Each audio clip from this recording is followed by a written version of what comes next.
hallelujah, there is darkness, there's an envelope of darkness that is surrounding him, hallelujah. It is because of that, at that time and at that moment, Jesus is unclean and is carrying the world's sin as the light of this world. He is now the one who is carrying the load and the burden of this world, hallelujah. And when we go to the following verse, in verse 36, he says, Eloi, Eloi, lama sabachthani, hallelujah.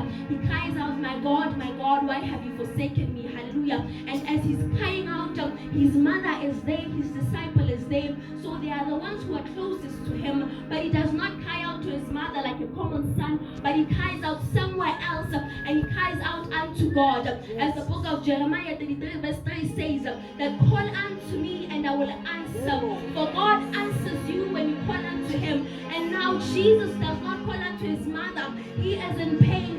Surely as a child, when you're in pain, you call unto your mother, but he does not call unto his mother or his disciples, but he says, my God, hallelujah. And now he says, why have you forsaken me, hallelujah. We remember that for Jesus to be on the cross, it is the will of God, hallelujah. But now in this verse it says, why have you forsaken me, hallelujah. We should remember that now Jesus is carrying the sins of the world. We should remember that he's now unclean, he's no longer purified, hallelujah. So it means now, as he's carrying all this burdens and all this load, God is still there, but God cannot dwell in a place that is unclean, hallelujah. God cannot dwell in a place where it is dirty. God cannot dwell where sin involves in many different ways, hallelujah. So now he moves, he shifts from where there is sin, he shifts from where there is uncleanness, hallelujah. For instance, the saying goes on and on and on. It says, Abazalwane Bati, hallelujah. Abazalwane Bati, when he cries out, he cries out, hallelujah. So as he cries out, hallelujah. I'm sure Munya's Buza, as you see Teluti, why has God forsaken him, hallelujah. God is still there. He cries out unto God, but now the thing is that his presence is moved because he is unclean on the cross, carrying all the weight, hallelujah. And when we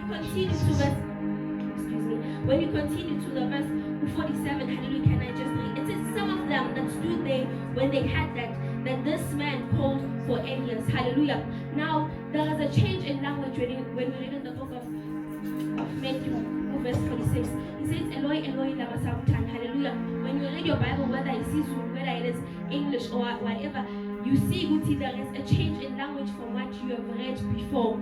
Now, meaning that Jesus used another language, a language that is not common to some of the people that are there, hallelujah.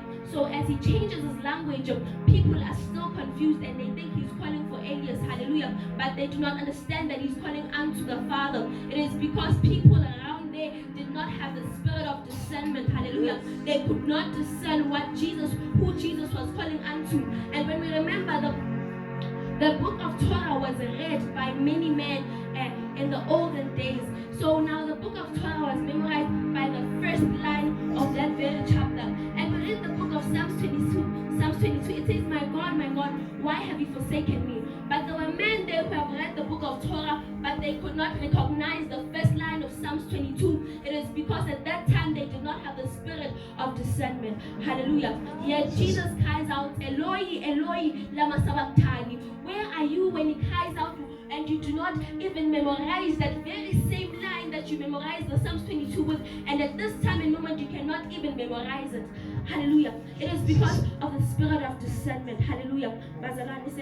May we have the spirit of discernment, and may we be able to do like Jesus, to cry out unto God, as the book of Jeremiah says that, call unto me and I will answer. Hallelujah.